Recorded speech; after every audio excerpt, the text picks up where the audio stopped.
आज म यो बुकबाट पढाउँछु। यो फिनान्शियल म्यानेजमेन्ट बीबीए थर्ड सेमेस्टरको हो र यो पूर्वाञ्चल युनिभर्सिटीको हो। यसमा एउटा टपिकको नाम छ जसको नाम हो फिनान्शियल प्लानिङ एन्ड फोरकास्टिङ। त्यो फिनान्शियल प्लानिङ एन्ड फोरकास्टिङको बारेमा आज म डिस्कस गर्छु।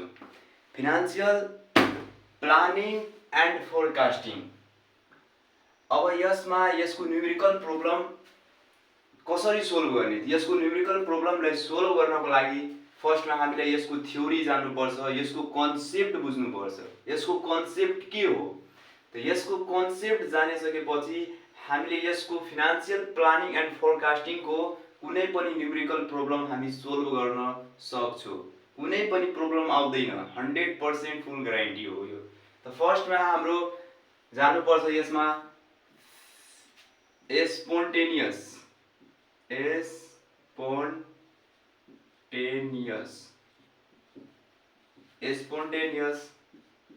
एसिस्ट। अब स्पोन्टेनियस एसिस्ट भनेको के हो? त यसमा मैले एसिस्टको बारेमा भनिसक्यो। एसिस्ट भनेको के हो? एसिस्टलाई कति भागमा बाँडेको छ? एसिस्टलाई दुई भागमा बाँडेको छ, त्यो कुरा मैले भनिसकेको छ। फिक्स एसिस्ट र एउटा करेन्ट एसिस्ट। यसको एउटा सेपरेट भिडियो मैले बनाइसकेको छु जो इन डेप्थमा कुरा गरिसकेको छु। एसिस्ट भनेको के हो, एसिस्ट कसलाई भन्ने, कसरी चिन्ने, त्यो कुरा मैले भनिसकेको छु। अब यो भिडियोमा हामीले जान्नुपर्छ स्पोन्टेनियस एसिस्ट। स्पोन्टेनियस एसिस्ट भनेको के हो, कसरी चिन्ने? स्पोन्टेनियस एसिस्टले के भन्न खोज्दैछ? स्पोन्टेनियस एसिस्टले भन्न खोज्दैछ सेल्स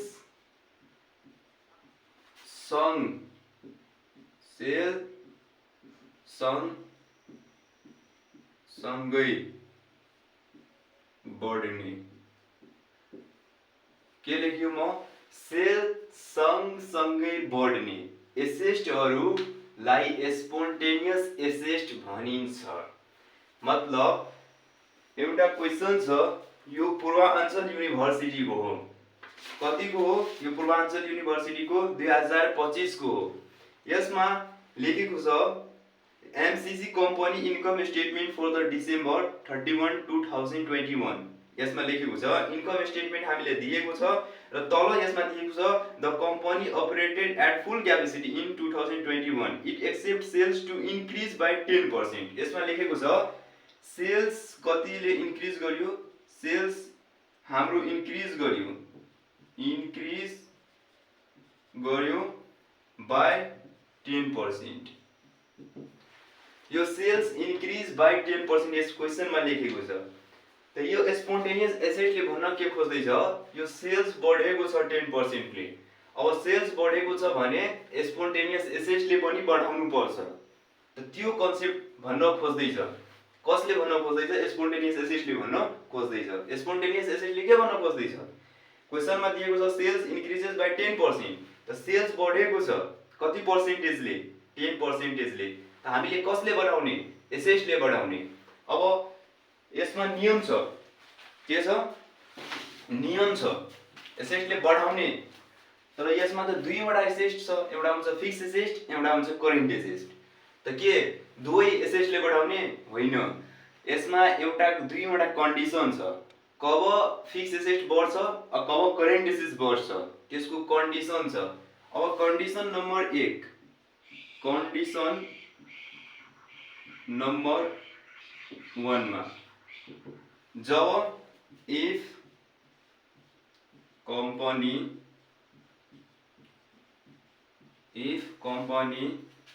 is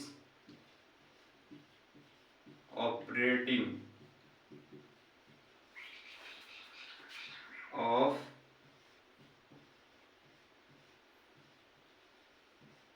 full capacity। के भन्न खोज्दैछु? If company is operating of full capacity.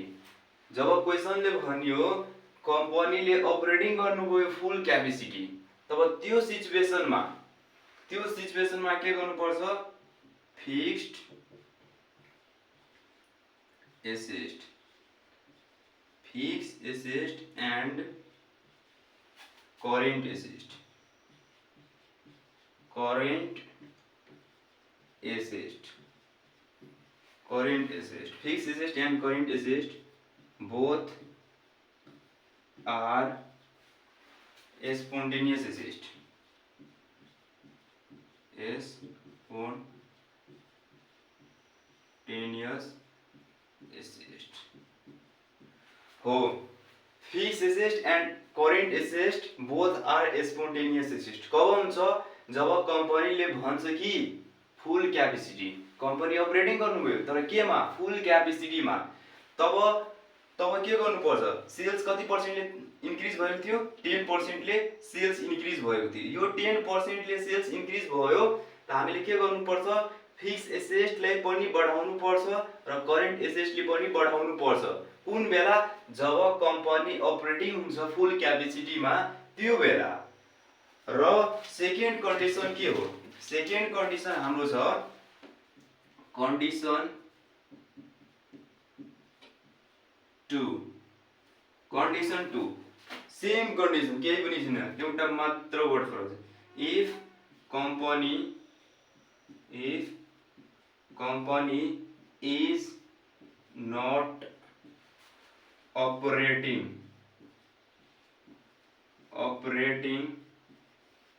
if company is not operating of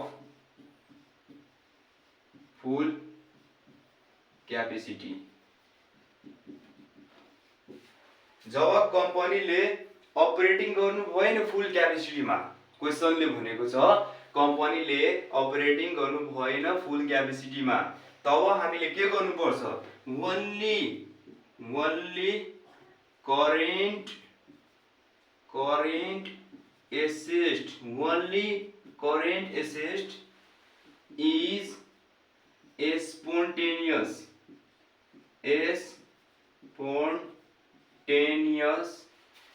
assets.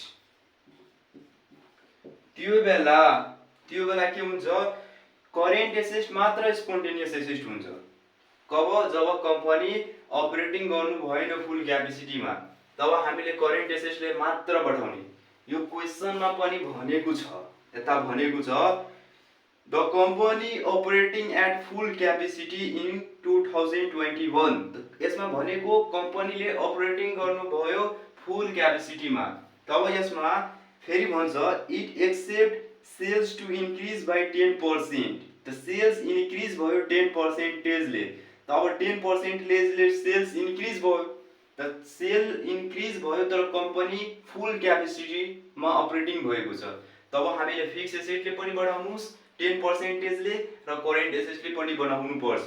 यसमा सेल्स दिएको छ, अपरेटिङ कस्ट पनि दिएको छ, इन्ट्रेस्ट दिएको छ, ट्याक्स दिएको छ, नेट इन्कम दिएको छ, डिभिडेन्ड दिएको छ, रिटर्न अर्निङ दिएको छ. यो क्वेसनलाई म सोल्भ गरेर हेराउँछु, टेन्सन नलिनुस्. अहिले म जति रुल लेखाउँछु भने त्यो दिमागमा बस्नुपर्छ है, तब हामीले न्युमेरिकल प्रब्लम सोल्भ गर्न सक्छौँ. जबसम्म यो कन्सेप्ट क्लियर हुँदैन तबसम्म हामीले न्युमेरिकल प्रब्लमलाई सोल्भ गर्न सकिँदैन. अब नेक्स्ट टपिक हाम्रो छ स्पोन्टेनियस लायबिलिटिज. अब स्पोन्टेनियस लायबिलिटिजले के भन्छ, अब स्पोन्टेनियस लायबिलिटिजले के भन्छ त्यो कुरा हेर्नुस्. Spontaneous liabilities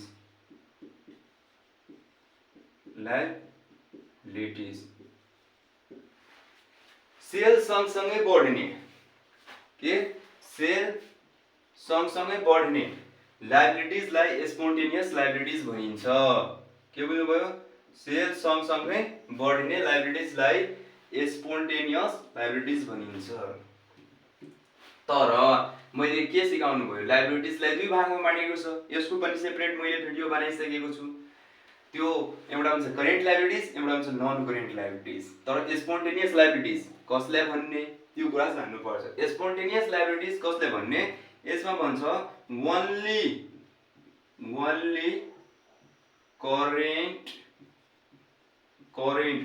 current liabilities, only current liabilities is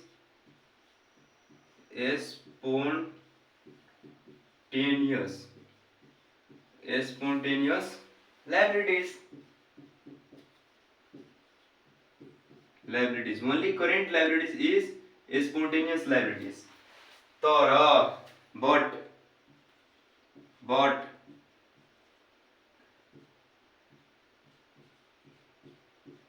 except notes payable.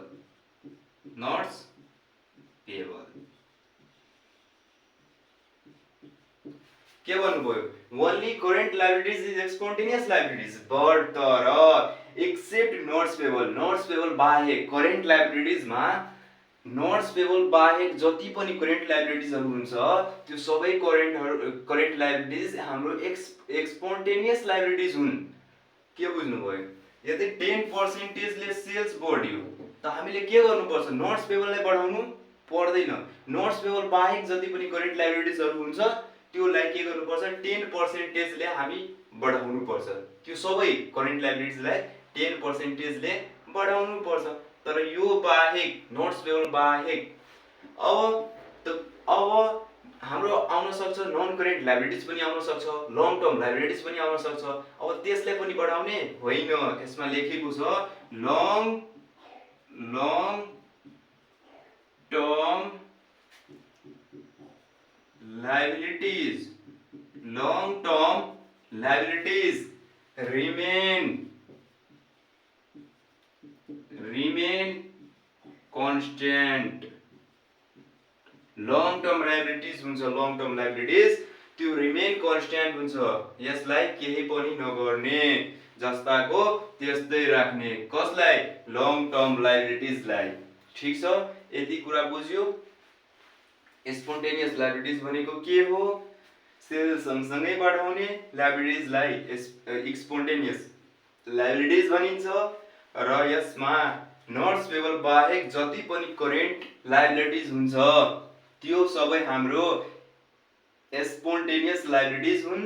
र लङ टर्म लाइबिलिटीज आएको छ त्यसलाई केही पनि नगर्ने, रिमेन कन्स्ट्यान्ट हुन्छ।